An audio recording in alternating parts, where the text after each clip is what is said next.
Le secteur du transport est en pleine mutation. Les réglementations se durcissent, les coûts de l'énergie fluctuent. Bref, pour piloter une flotte aujourd'hui, l'intuition ne suffit plus. On a besoin de données factuelles. Ce décryptage propose donc un guide d'utilisation, étape par étape, de la plateforme en ligne Verdir ma flotte. L'approche ici est strictement objective. On va voir exactement comment ce simulateur traite les données des parcs automobiles pour rationaliser cette fameuse transition énergétique. Au programme de cette analyse, 5 grandes étapes. On commence par l'objectif de l'outil, suivi de la sélection du cas d'usage, puis du paramétrage de la mission. Ensuite, place à l'analyse des émissions et des coûts, pour terminer sur les partenaires et l'accès à la plateforme. Première étape donc, comprendre l'objectif fondamental de l'outil avant même d'entrer la moindre donnée. Aujourd'hui, choisir un véhicule utilitaire ou un poids lourd, ce n'est plus juste feuilleter un catalogue de prix. Il faut désormais intégrer une véritable comptabilité carbone.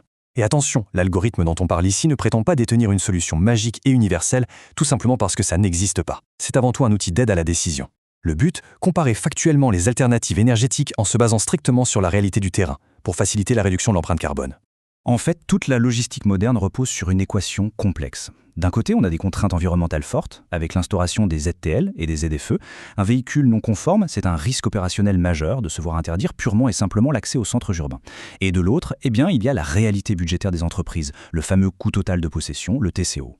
L'outil sert de pont analytique pour trouver l'équilibre exact entre cette conformité écologique incontournable et la viabilité financière. Passons à la deuxième étape, la sélection du cas d'usage, qui est le véritable point de départ de la simulation. Concrètement, la toute première action consiste à catégoriser la nature de l'activité.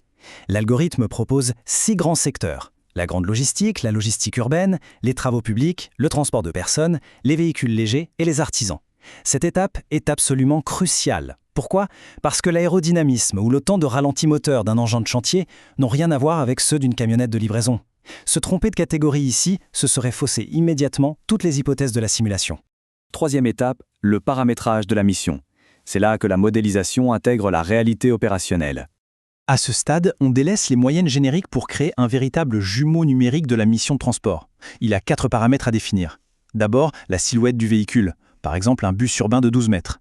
Ensuite, la répartition spatiale de l'usage, disons 50% zone urbaine dense. Troisièmement, le chargement physique, comme une capacité de 45 passagers. Et enfin, le kilométrage annuel estimé. En injectant ces variables concrètes, l'algorithme génère un profil unique, parfaitement calqué sur la réalité du quotidien.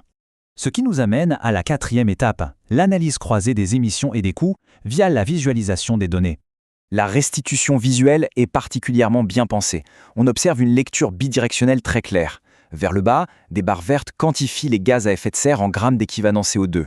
Et vers le haut, des barres bleues projettent le coût total de possession annuelle en euros.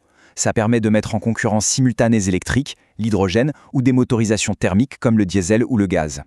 C'est une approche purement factuelle qui permet d'arbitrer visuellement entre la performance carbone et la rentabilité financière. Et si on active la vue détaillée du TCO, le constat est souvent frappant. Le prix d'achat initial du véhicule, ce n'est vraiment que la partie émergée de l'iceberg. L'outil ventile de manière transparente l'acquisition, l'énergie, l'assurance et la maintenance. C'est la clé de voûte de l'analyse car cela démontre, calcul à l'appui, comment un surcoût à l'achat pour une énergie alternative peut être méthodiquement amorti sur le long terme par une baisse significative des frais de maintenance ou d'énergie. 5e et dernière étape, un regard sur l'architecture des données et les principes de co-construction de l'outil. Dans un secteur industriel où l'on croise parfois des biais d'éco-blanchiment, la fiabilité d'un algorithme repose intégralement sur la neutralité de ses sources. Ce simulateur a été pensé comme un outil d'intérêt général, co-construit avec des partenaires institutionnels très rigoureux. L'ADEME et l'IFPEN apportent la validation scientifique. En parallèle, des fédérations professionnelles comme la FNTP ou TLF garantissent que les hypothèses économiques reflètent les vrais coûts du terrain.